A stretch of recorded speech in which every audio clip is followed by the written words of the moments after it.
Today's video is all about Propolis, a new worker placement game that will be crowdfunding on Kickstarter. Players are in charge of their own medieval bee colony. You'll send out your bees to collect pollen and construct hives to become the best bee colony in the land.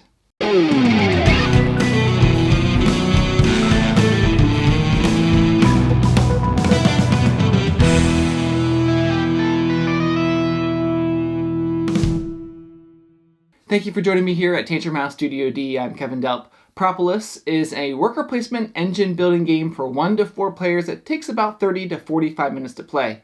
It's being published by Flatout Games, who is sponsoring today's video. They sent us this prototype and it will be on Kickstarter. The game comes with bee tokens called beeples, player boards, cards, and more. Here's a super quick overview of the game. The game is played over a number of rounds until someone gets 10 structure cards. On your turn, you take one action, like playing beeples, enforcing your beeples, building a card, or retrieving your beeples, collecting pollen and spending that pollen to gain different building cards. And these cards are the main way to get lots of points that you'll count up at the end of the game to see who wins. Let me show you a little bit more in-depth Propolis. Now, most of the time, you'll be playing beeples to a card, collecting the different colored pollen represented on the card.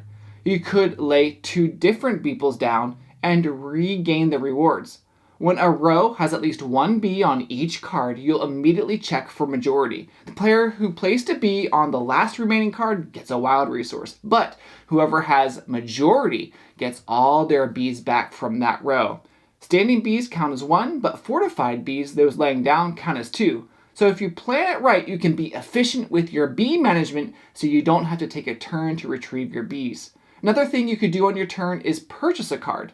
The cost is at the bottom. Some cards give you immediate benefits like more bees or resources. A lot of them give you permanent resources so you don't have to spend as many temporary resources. And some, in addition, give endgame points. Many of them are giving you points for collecting sets of cards, like 2 points for every set of A and B cards that you have by the end of the game. There are special structure cards that are Queen Palaces. You'll need permanent resources to gain a palace. And you may only have 1 palace. They give you points, but even though you aren't spending pollen for a palace, you are spending bees. Many of them cost 3 or 4 bees, so I'd recommend getting one of those closer to the end of the game so you can keep your beeples for collecting pollen. I've played this multiplayer game, but the game also has rules for solo play. But for the multiplayer game, there's a lot of player interaction as players decide where to place their beeples.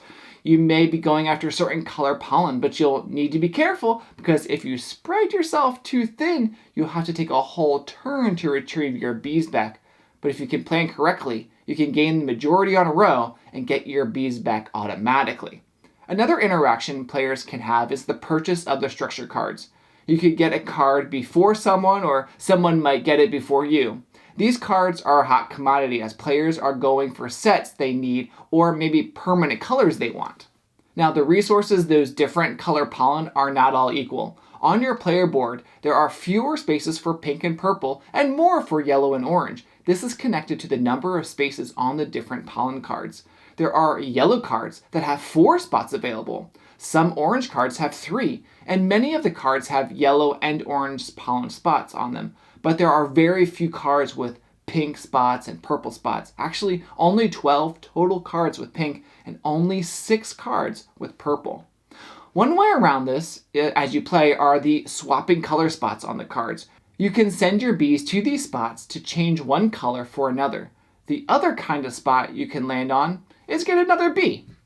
Now the game plays fast and really ramps up as you have more permanent resources.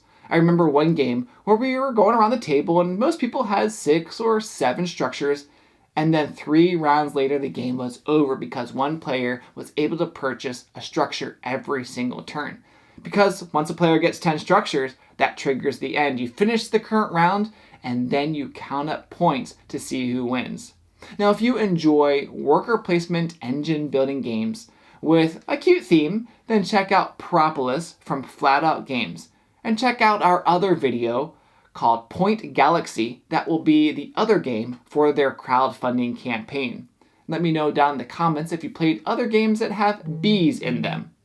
Thank you so much for watching. Please like and subscribe.